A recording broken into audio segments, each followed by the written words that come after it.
High, আজকে একটা নতুন টপিক নিয়ে এসেছি।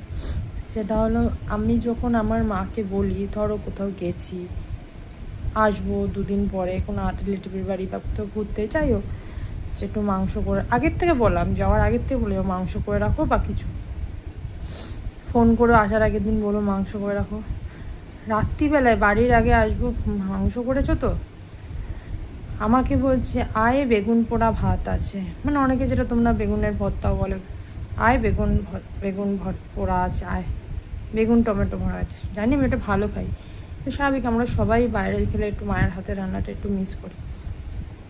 শনিবার নিরামিষ, আমি তো আবার একটু বড়লোক, তাই আমার আবার নিরামিষ চলে না।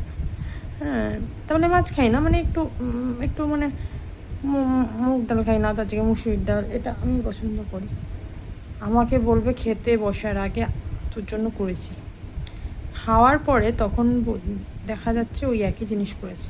এটা আমার খুব মানে অপছন্দের একটা জিনিস।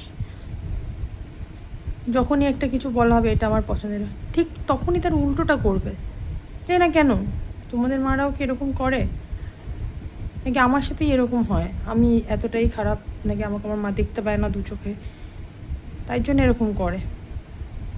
আবার নিজে আবার কি করবে, ধরো আগেটা বাসি বাসি 1-2 দিনের খাওয়া, আমার মার ওটা অভ্যাস, ঠিক আছে, তুই ফেলে দেবো, আমার মায়েরা তো সঞ্চয়ই হয়, ওটা খেলো, খেয়ে এমন মুখে এক্সপ্রেশন করবে হেভি টেস্টি, হেভি টেস্টি।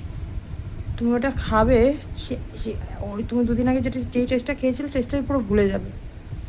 আমাকে এরমভাবে খাওয়ানো হয়, তোমাদেরও কীভাবে খাওয়ানো হয় প্লিজ জানিও, আর একটা লাইক করে দিও।